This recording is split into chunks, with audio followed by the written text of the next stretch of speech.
You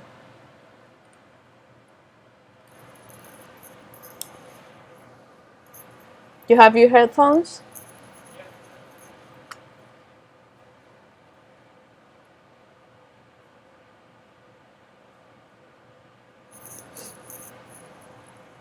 Derek, can you put up a message so I can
can you hear me okay, Derek? Everybody?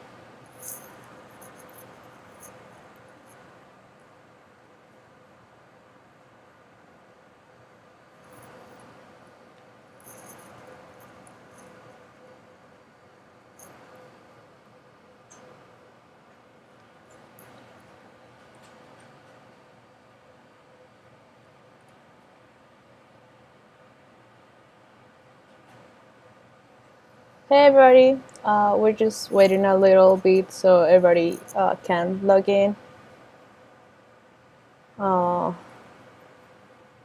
It looks like some people can't write in the chat, but I'm seeing the messages.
Okay, you're gonna text them to my phone? Yeah.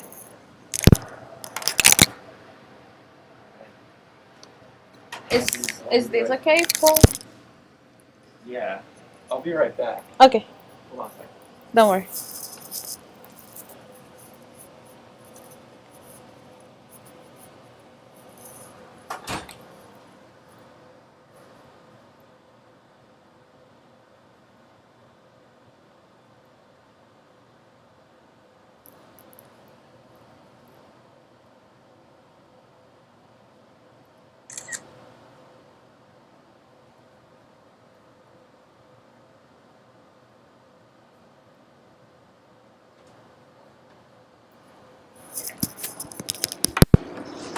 Is this okay?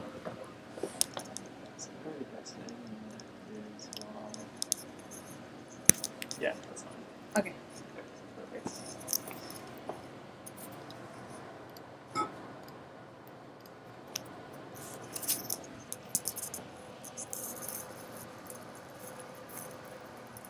Hey everybody, good morning. We're just waiting for more people to join and I'll start at 10 a.m.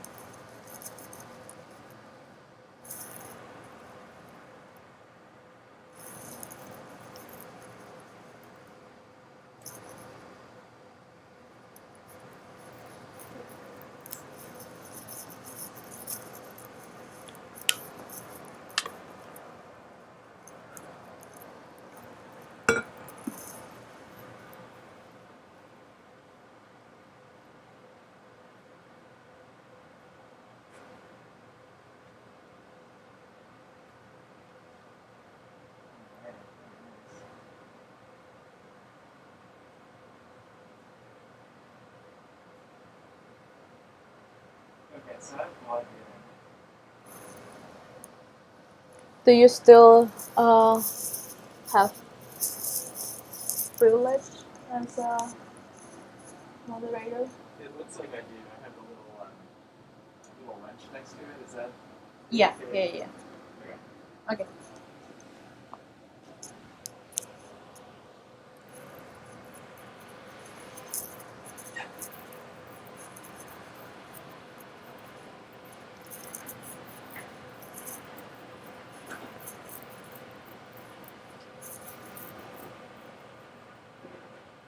Okay, you're good. You don't show in my in the screen.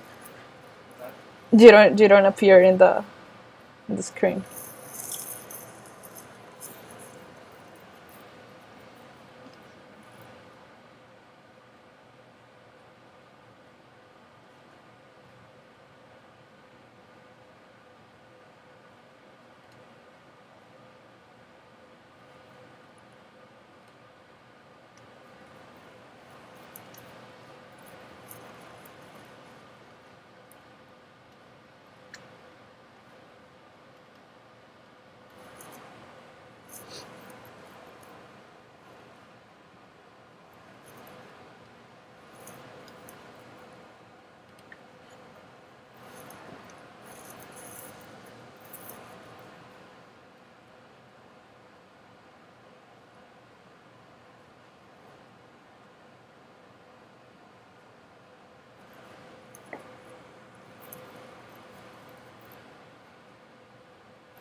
Okay.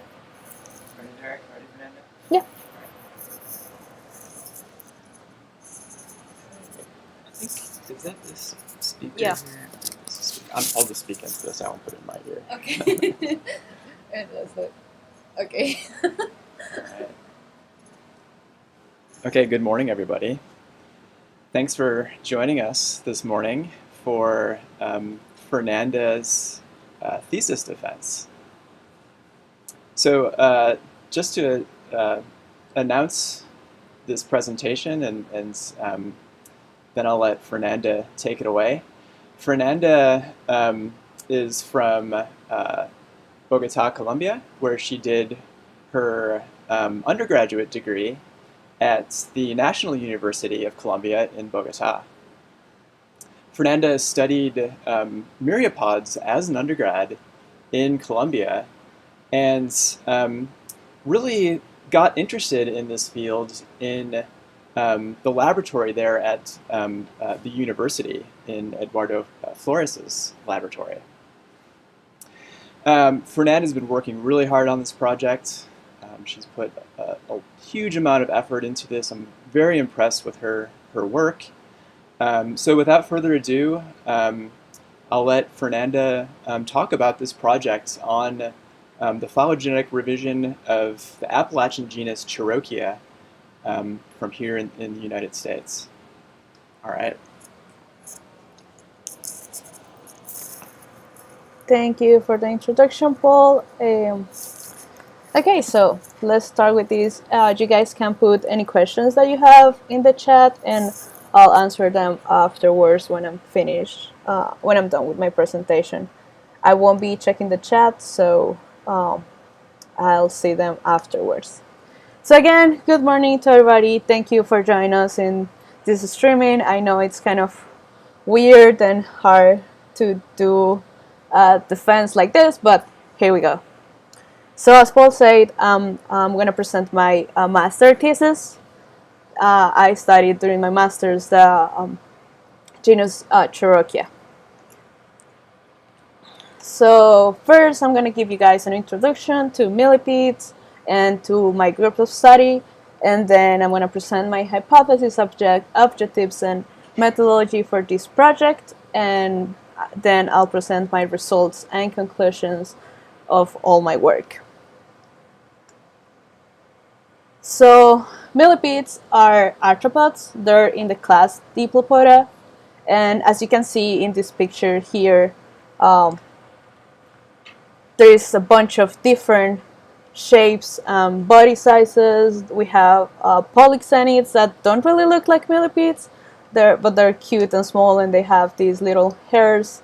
And then we have other types of body shapes, as rounded and like more flat millipedes. And then we have around 12,000 of described species of millipedes worldwide, and a bunch of other ones that we haven't discovered and described just yet. Most of millipedes are detritivores. That means they feed on leaf litter. We have some species that feed on fungi, but they're mainly feeding avid. It's detritivores. They're highly endemic. This means that they're restricted to certain localities because they're small. Most of them are small, and they don't really move that fast, so they don't have the ability to move long distances in short amounts of time. Most millipedes also produce chemical defenses against predators. Some of them, as the ones that we study here in the Marek lab, produce hydrogen cyanide, and other millipedes produce benzoquinones. Most millipedes also have gonopods. That's a modified leg in the males that is a sexual structure, and we use this structure to delimitate species. So the family Cystoresmidae, that's the family we work with here in the Marek lab.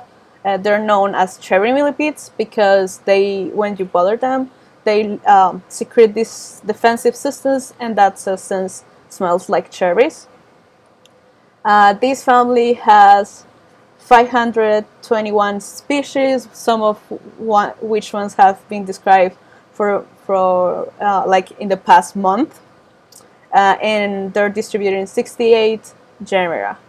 The geographical distribution of the family Cystoresmidae includes East Asia, North and Central America, but there's a huge diversity in the Appalachian Mountain region. This family presents aposematic colorations. This means yellows, red, orange, bright colorations in a dark background to tell predators like, hey, I have a chemical defense and this can be toxic for you. They also present mimicry, so some species look like each other, even when they're like different species. And some species also present a pretty awesome capacity of producing their own light. That's called bioluminescence. So here in the picture in J, you can see some bioluminescent millipedes in the family Cystoresmidae, and then you can see that in the picture in D and in H, those are two different species, but they look pretty similar. So inside the family Cystoresmidae, we have the genus Cherokia. This genus was described by Chamberlain in 1949. It's in the family Cystodesmini and the tribe Rhizodesmini. Cherokia is a monotypic genus with a single species, Cherokia georgiana, and this species is divided in three subspecies: Cherokia georgiana, Cherokia georgiana luciola, and Cherokia georgiana latassa.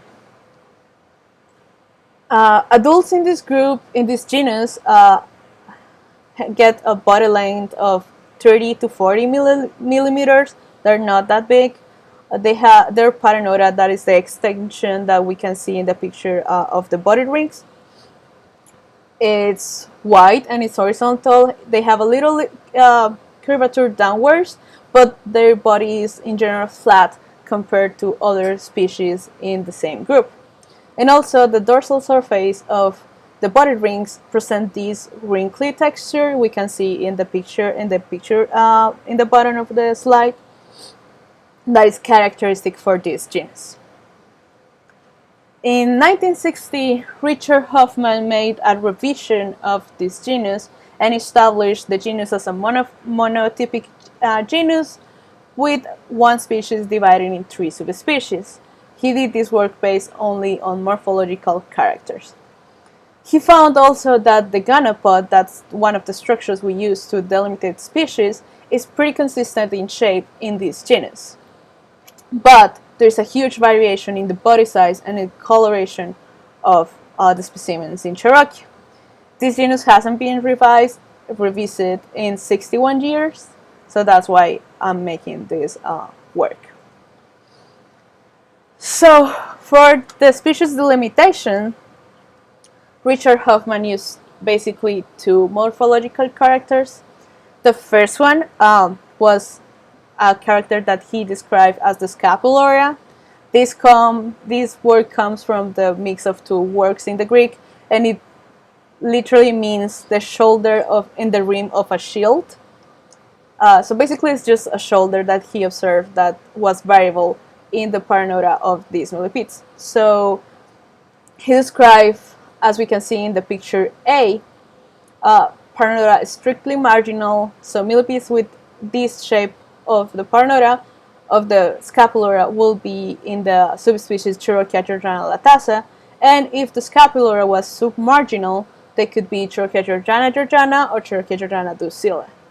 So to differentiate Georgiana from docila, he took body measurements, so he took the total length of the whole body of the millipede and the widest segment that he could find and made a ratio. So if this measurement had a ratio between 26 and 28%, there would be Cherokia georgiana, and if it was 19 to 24%, it would be Cherokia georgiana docila. But what happened with the millipedes that had like 24.5 or 25%? So he couldn't really assign these these millipedes to one or the other subspecies, so he just created an intermediate category for those specimens that he couldn't assign to Georgiana or docila. So the hypothesis for my project is that Cherokia is a monotypic genus with a single species, Cherokia georgiana, which is a complex of 3 subspecies, Cherokia georgiana docila, Cherokia georgiana, and Cherokia georgiana latassa.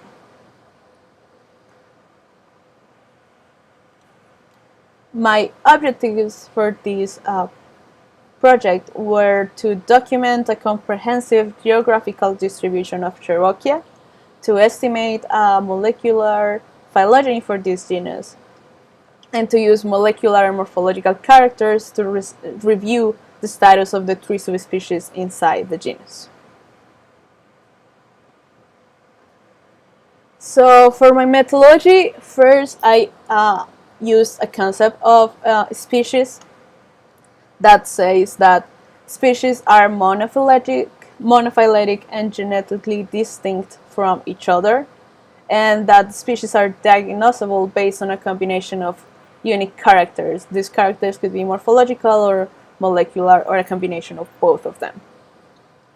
So for my project, I use a phylogeny, I use a species delimitation test that I'll explain after, and morphological and molecular characters to test the species, if there is a species inside Cherokia, different species inside Cherokia.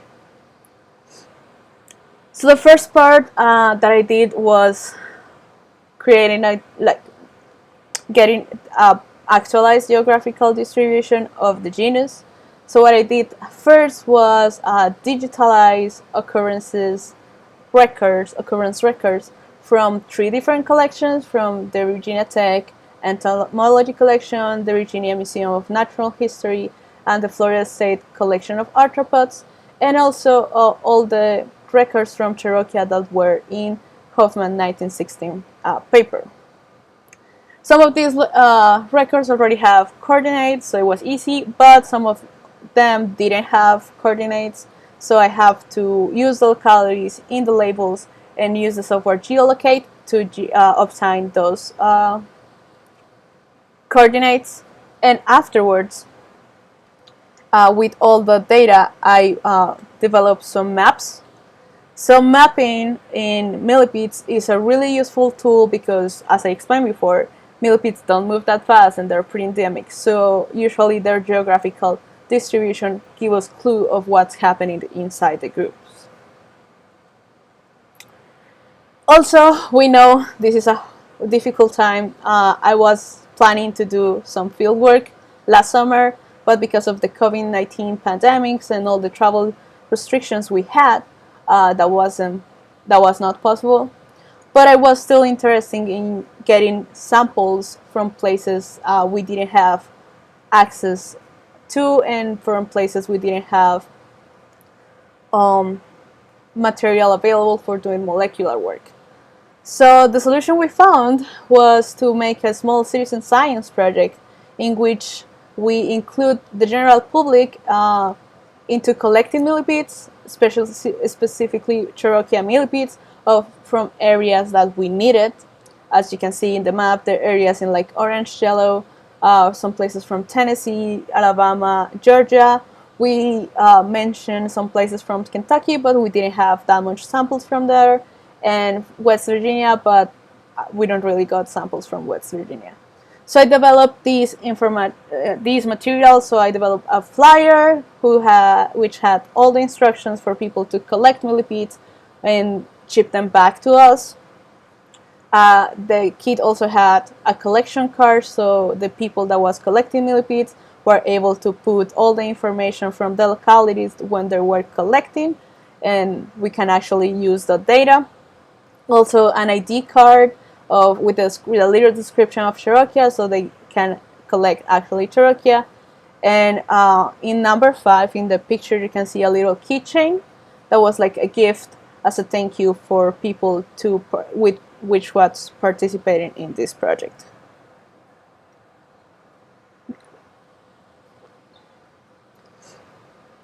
For the molecular work, I use material that was already preserved in the -80 freezer here in the Marix lab, and the new samples I got from the Cherokia Citizen Science project. I use 4 legs of those specimens to extract DNA with the DNeC creagene kit. That DNA that I obtained for these extractions, I used it to make PCR amplifications of 7 loci, 4 mitochondrial loci that are CO1, 16S, the RNA ball and 12S, and 3 nuclear genes that are EF1 alpha, RNA pol, and FBOX. After these amplifications, these samples were sent for sequencing in the University of Arizona genetics core. Just for sequencing.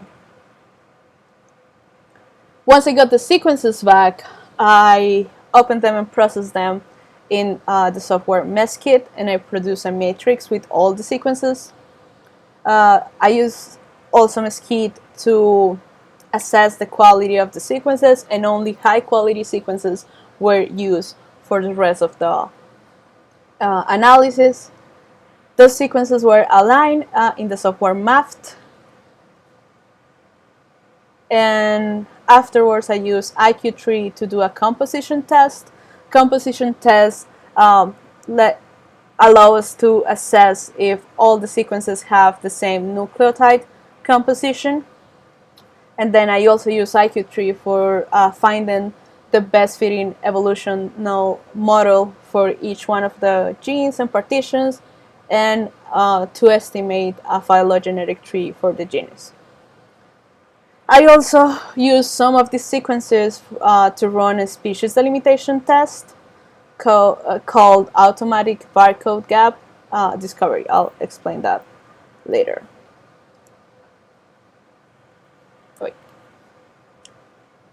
To evaluate the morphological characters, the measurements that Hoffman did in his paper were tricky, because measuring the whole body length of a preserved individual, it's hard because they curve when you preserve them, so you cannot actually get the whole body length of the individual with preserved material. So what I did to solve this problem is I took just one body ring of the specimen. So I measured the 12th body ring, and I took 3 measurements. The metasonite width that you can see in C, that is the total width of the whole segment, then the metasonite length, and also the paranora extension. Those measurements were all after transformed with a natural logarithm, and I made linear regressions to evaluate if there is a relationship, a correlation between the measurements, the body measurements, and the elevation.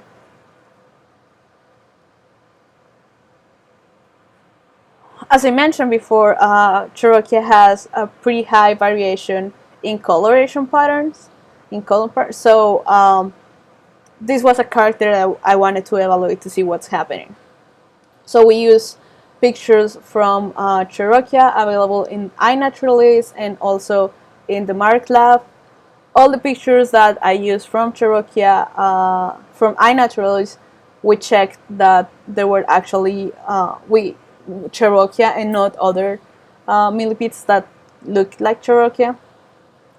I coded each one of these pictures in 3 colors, that could be yellow, orange, or red, and then 3 different patterns, that was bimaculate, trimaculate, or striped.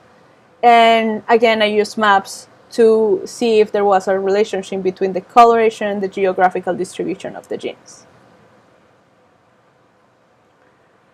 So for my results, for the geographical distribution, that was the first part of the project, I digitalized and georeferenced 201 occurrences, 103 from the Hoffman 1916 paper, 31 from the BMNH, and 67 from the Florida State collection. Also, I included 222 occurrences from the Virginia Tech Entomology collection, and I got a total of 848 individuals and 253 localities. For the phylogenetic and morphological analysis, I only used 106 of these individuals. That was the ones we have access to material for doing molecular work. Out of those 106, 74 were males, 31 females, and just 1 juvenile. So here I present you an actualized map of the geographical distribution of Cherokia. So this map includes 253 localities, 7 states, 96 counties. Out of those 7 states, I'm reporting 1 new state that wasn't included or reported before in the literature. That's Virginia. So we have Virginia, Kentucky, Tennessee, North and South Carolina, Alabama, and Georgia. In the whole distribution, I reported 53 new counties and around 160 new localities that were not previously reported.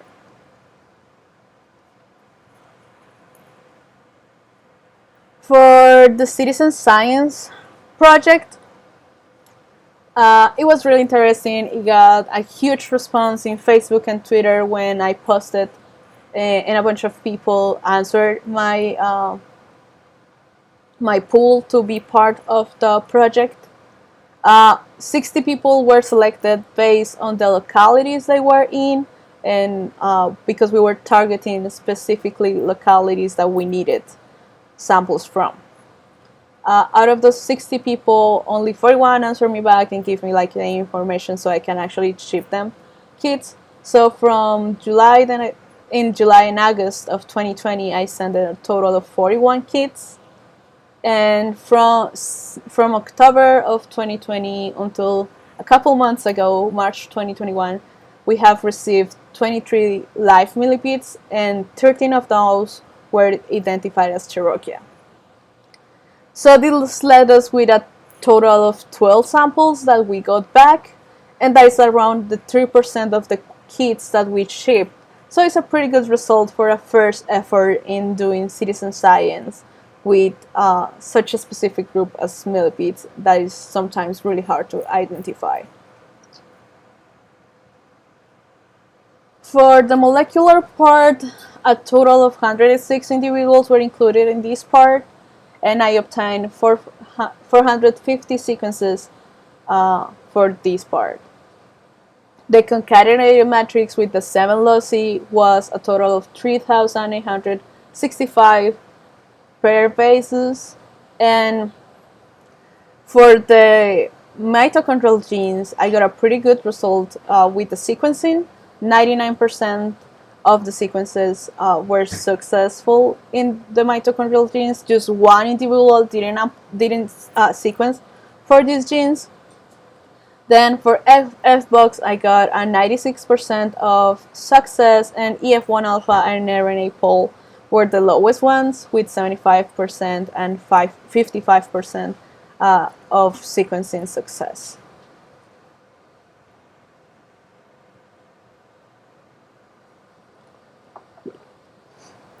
So here I have the phylogenetic tree that I obtained from all the sequences and all these genes. And this tree shows us that Cherokia is a monophyletic group because all the individuals of Cherokia got grouped together in a single branch, sister to Pluraloma, who is their sister group, and that's already proven in other papers. And then we found 3 pretty well supported branches with more than 90% of bootstrap.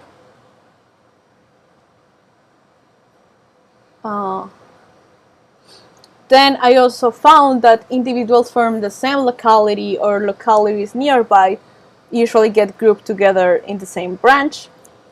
And then we found this group of individuals that are individuals from Kentucky, Virginia, and Tennessee that always get grouped together in this group with with short branches, and that also correlates with the northern part of the geographical distribution for the genus.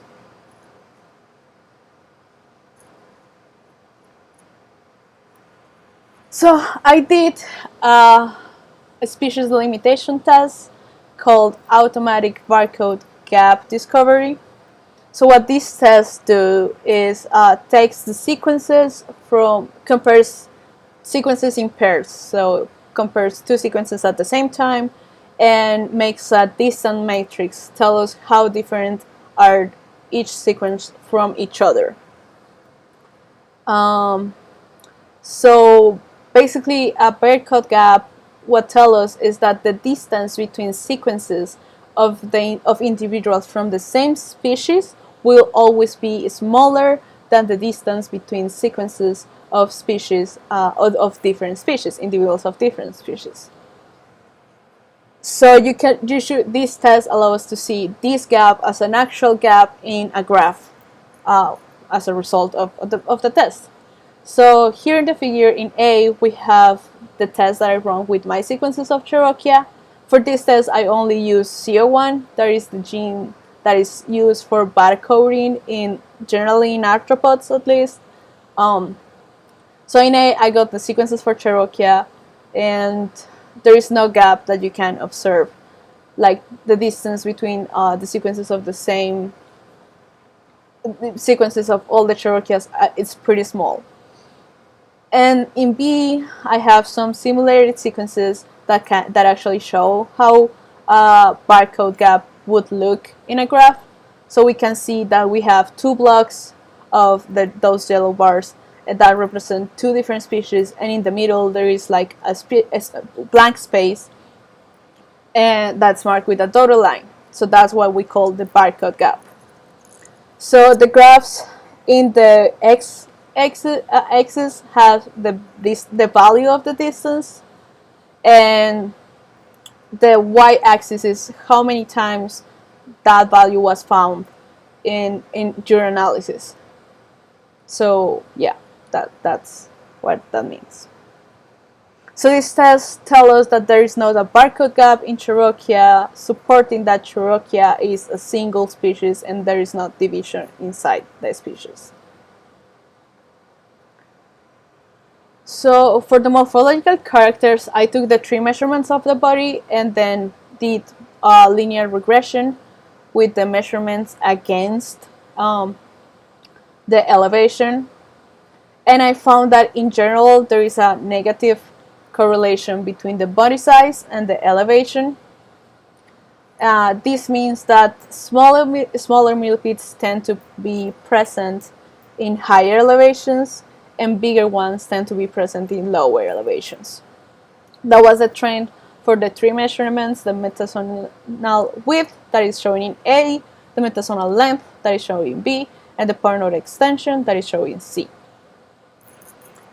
In D, it's logarithm transform the distribution of one of the measurements, showing us why it's important to have a normal distribution to avoid outliers and to avoid error in the measurements. So for the morphological characters, I also tried to evaluate the scapular position that Hoffman put in his paper, but it's a character that is not really easy or consistent to discern from specimen to specimen, so I didn't find it useful for this work.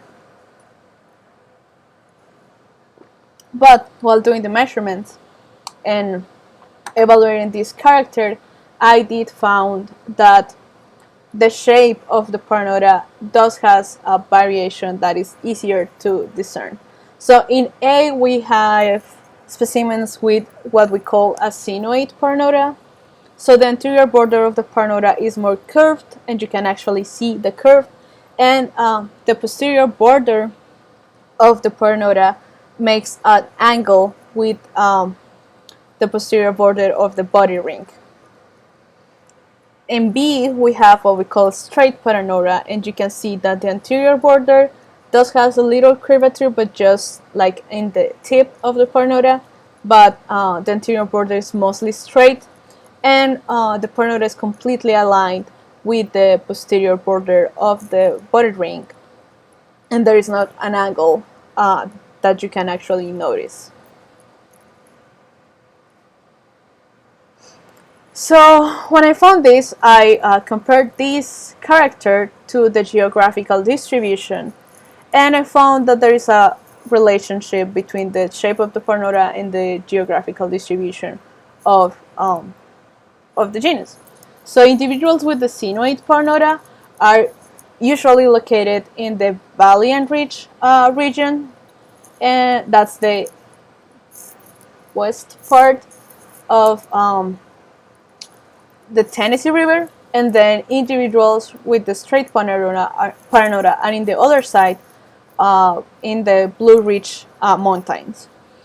There is a separation between these two populations of Cherokia, and that population does appear to correspond with the Tennessee River Valley. So we didn't found, even that there have been collections around the Tennessee River Valley, Cherokia doesn't really appear in that part, and that river is an actual geographical barrier for specimens in the genus. But while we go to the southern part of the geographical distribution, we see that in Alabama, for example, you can find millipedes that have one or the other shape of the paranoida. So that let us know that this variation is not is clinal, so there is a progression between the variation, but it's not a character that is completely, that it's going to completely separate one population from the other. And the final analysis that I did with this character was mapping it in the phylogeny. So we see that the top part of the phylogeny with blue branches corresponds to the specimens that have the sinoid paranoida, and just one specimen in that group didn't have it and had the straight paranoida, and then the other branch has all the specimens that have straight paranoida. There is one specimen who, in the bottom part from Georgia, who has a black branch.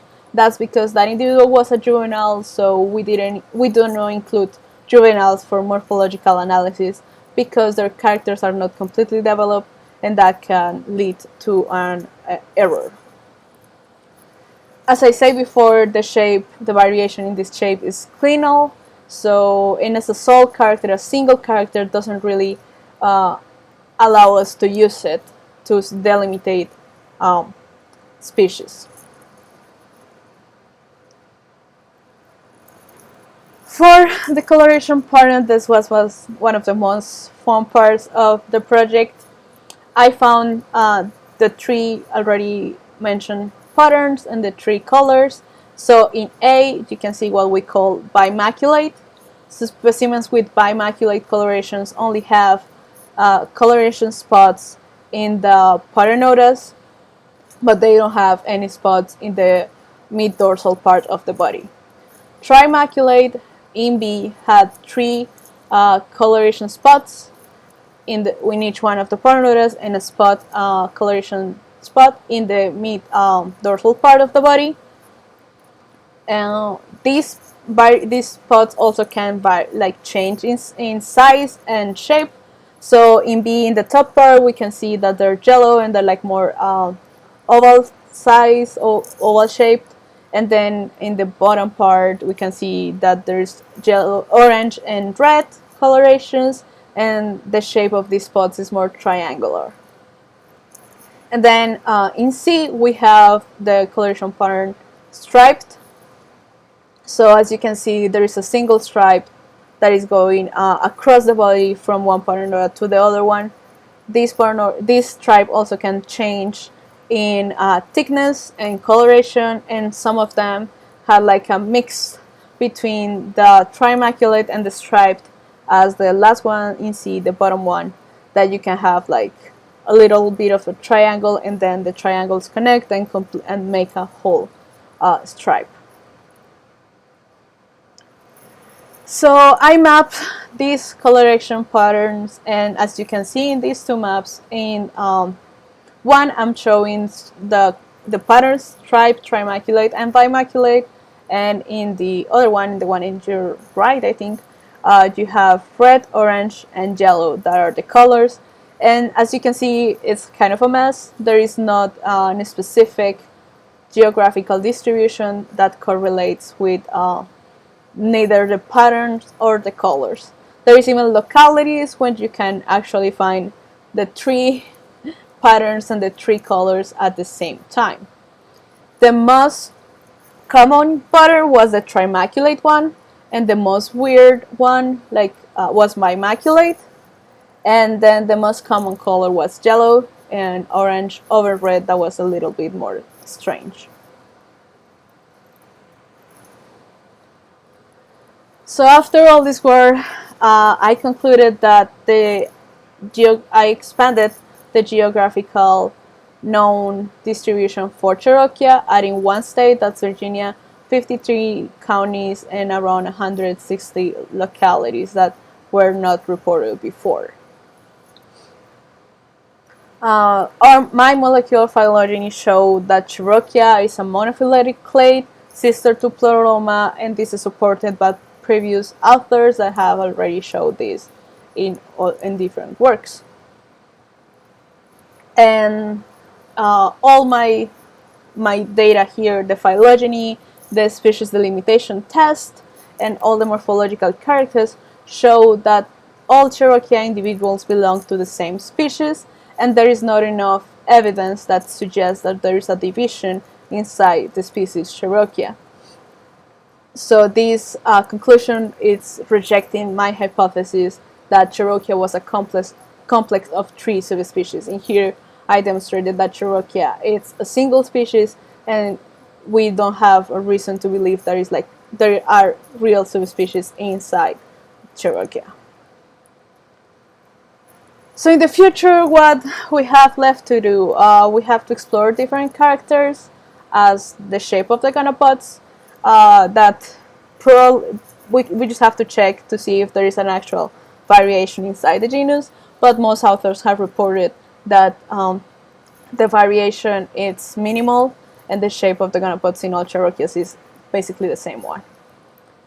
and probably include more individuals from interesting localities that we found in the phylogeny as Huntsville, Alabama, and localities of Cherokia that are where Cherokia is suspected to be present.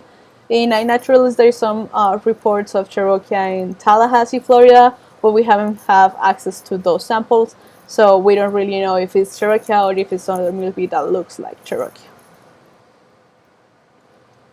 And finally, I want to thank the NSF for funding all this project, to the curators of the collections of the Virginia Tech Entomology Collection, the Florida State Collection of Arthropods, and the Virginia Museum of Natural History for giving me access to their material so I can do this project, to Dr. Marek Paul for all his help and support during this whole project, to Robin Andrews and William Shear for all their comments and suggestions to my project, to Derek for all his help, for the countless hours helping me troubleshoot PCRs and Mesquite and figure stuff out, and to him and Jackson for collecting a bunch of Cherokeas in the past so I could actually do this project. Also want to thank to Maddie Heller because she spent a lot of time downloading pictures from iNaturalist for my project, so thank you, Maddie. A special thanks to all the participants in the Citizen Science project. Your help was awesome during this project, and it was a really, really fun part of this project. Especially to Roger Brickhead, because he sent us like 3 times, sent us a bunch of millipedes, and most of those were Cherokia. Thank you to Kathy Scheller, because she helped me a lot with all the paperwork during this master's and with all the shipping that I had to do specifically for the Cherokee Citizen Science project. To my mom, to my family, to all my friends here and back at home, for all your support. Thank you. I'll take any questions.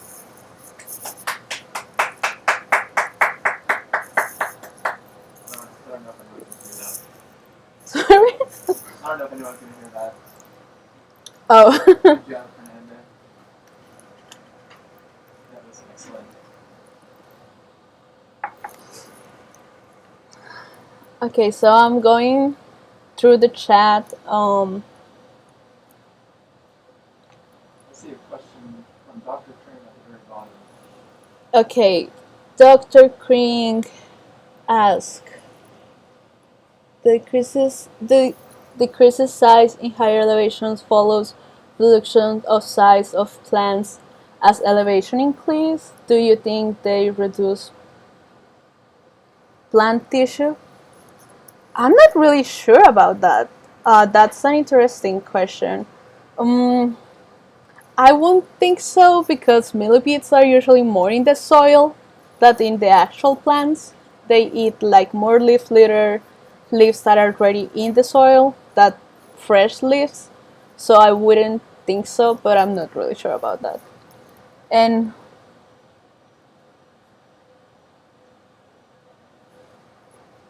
I'm not really sure. That maybe Dr. Krins is asking if the organic matter causes smaller millipedes or if something else is involved in the size reduction. I'm not really sure, and I observed this in Cherokia, but there is other groups of millipedes when you cannot really see that change in higher and lower elevations. So I wouldn't assume that it's because of the organic matter that is less in the higher elevations.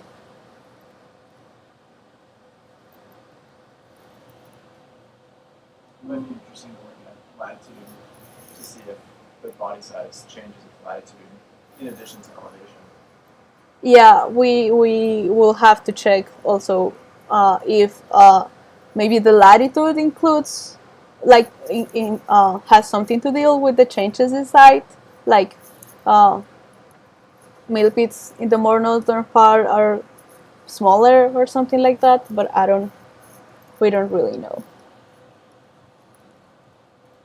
I don't see any more questions, but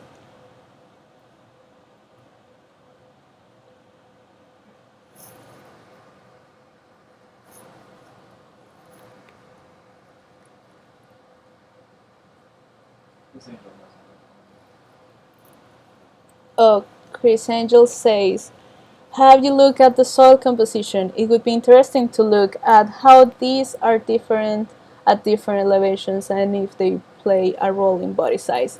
Yeah, we actually haven't looked at the soil composition, but that would be an interesting thing to evaluate. And also, like, if the variation in microclimate in higher elevations and in higher ecosystems also affects, like, if the humidity or other climatic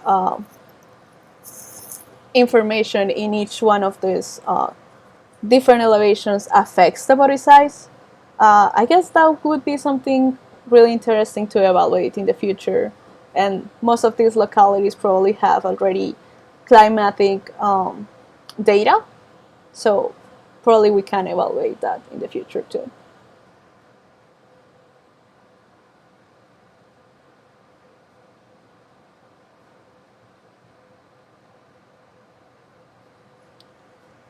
Any other questions? I'm going up the chat to see if someone put questions up. Oh, nope.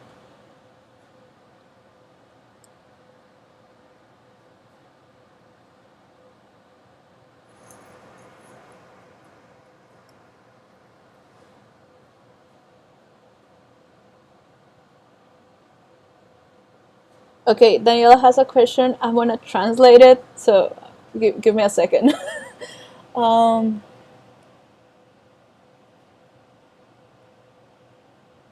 she is saying that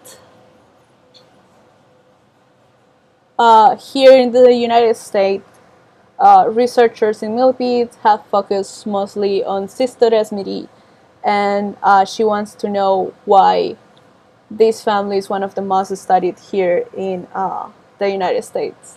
I guess for us specifically here in the Marix lab at Virginia Tech, we're located in a hotspot of diversity for that family. So we focus our efforts in studying that family because it's like the one we have more close to home. Um, Also, we don't have a bunch of other families that we do have in Colombia, as we know. So I think for us here in Virginia Tech, that's the focus to study the family that is like in a region and has a highly diversity. If you know Paul, Marek, Derek, Henning, and Jackson Means just published two huge papers when they described like how many? I don't know. One was like 10 new species, and the other one was like 20 something new species, all of them in the family Cystoresmidi. So it's a huge family, highly diverse in this area, and we still have a lot of work to do with this family. So I guess that's why we're focusing on it right now.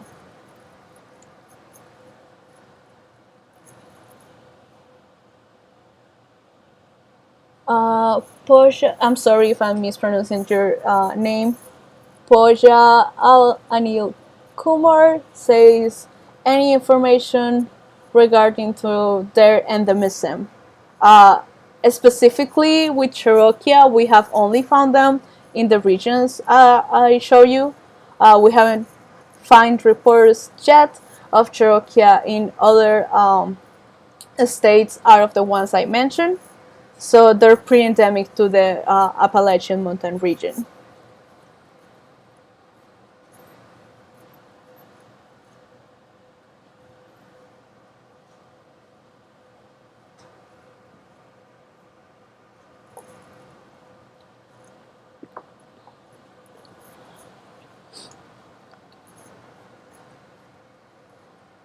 Oh, okay. So for Dr. Green, William Shear is telling us here that vegetational change occurs from deciduous to evergreen forests with elevations. So perhaps there is a connection in the supposedly lower nutritional value of evergreen needles against other type of um, plants and the effect of size. Okay, Daniela has another question in Spanish. Give me a sec. Okay, Daniela is asking if I would recommend the use of RNA pol 2 to molecular study in this group and other polydesmids.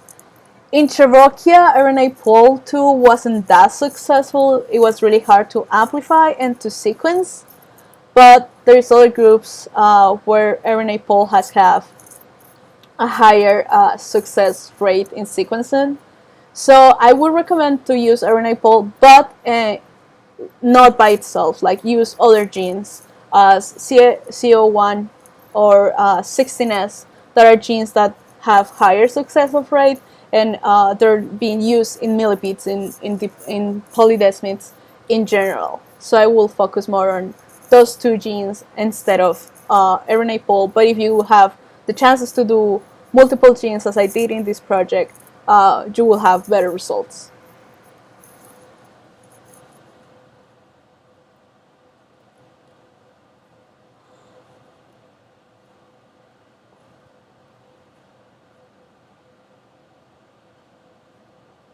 There's a question at the bottom of.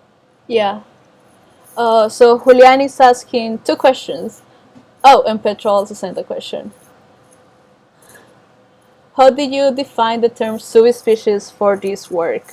Also, do you think the altitudinal variation relates to oxygen concentrations? Oh, that's a really interesting one. I haven't thought about that. So the term subspecies, it's tricky in general in taxonomy. Most of us, we don't really like that term. But in here, subspecies were groups of the same species based on the gonopods that were separated by geographical distribution. So that's like the definition that Hoffman put. But as we saw, there is a bunch of uh, overlaps in the geographical distribution. So that's one other reason that we don't really assume that there is subspecies in Cherokia. And I haven't thought about the oxygen. Wait, I lost the question. Okay, the oxygen concentrations. I guess it may affect, but I'm not really sure. Some of these elevations were not that drastical, I would say. So the difference in elevation were not like super extreme. So I don't know if that oxygen concentration would affect millipedes, and they're pretty small, so I don't know.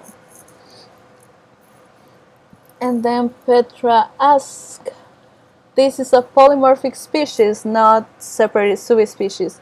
Do the molecular data give any hint of age of the species and split from the sister taxon? I don't really have any date. I'm not really sure about that. I will have to check that, and also check Min's paper that just came out a couple weeks ago with the whole revision of Cystaresmidae. Maybe in that paper there is more idea of the data where Pleuroloma, that's the sister group of Cherokia, and Cherokia split it.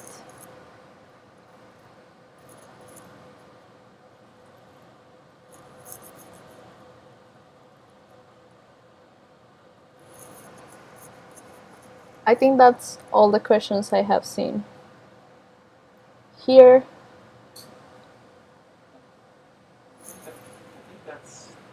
I think you got most of them, right? Are you seeing any other there?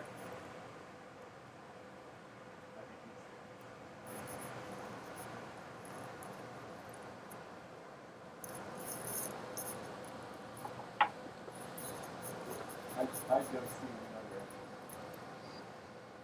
Okay, I don't see any other questions. So again, thank you everybody for the support, and thank you everybody for coming here today. Yeah.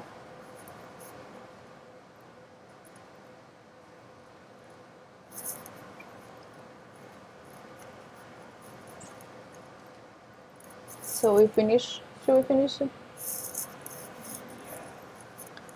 Okay, so thank you everybody. I'm gonna finish the stream. Maybe don't disconnect just yet. Okay. Yeah, I'm gonna leave the chat open for any other questions, but that's all we have for today.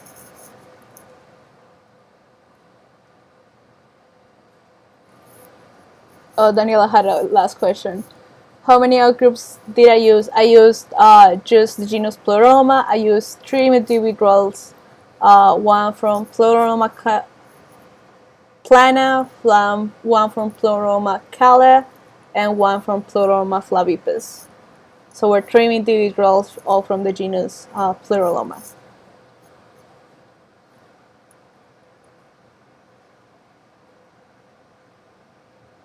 Bye, thank you for coming.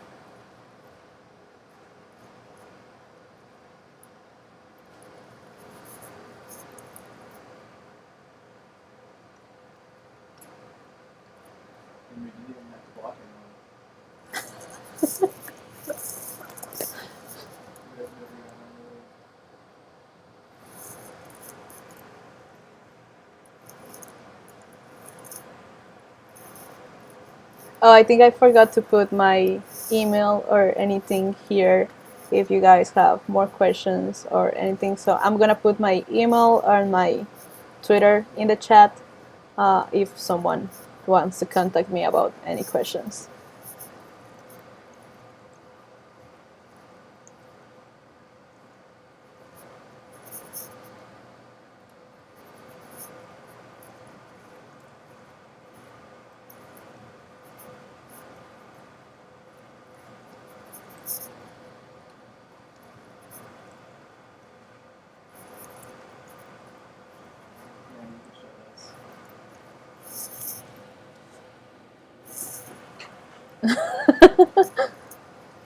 I don't think you can see it. No, it doesn't really shows. I put my email in the chat anyway.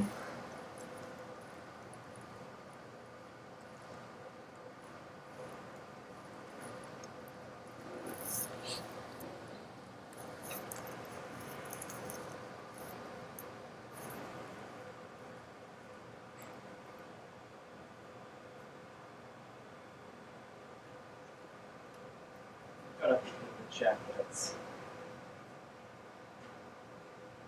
recorded with the presentation on YouTube. Yeah, it does.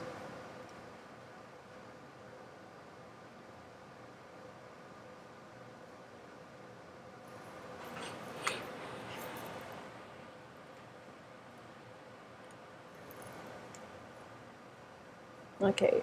And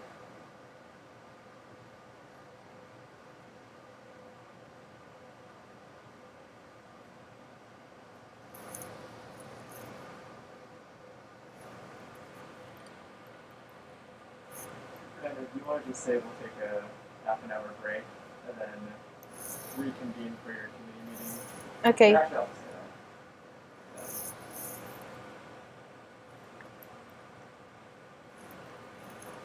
that. Okay, again, thank you everybody, and we'll talk later.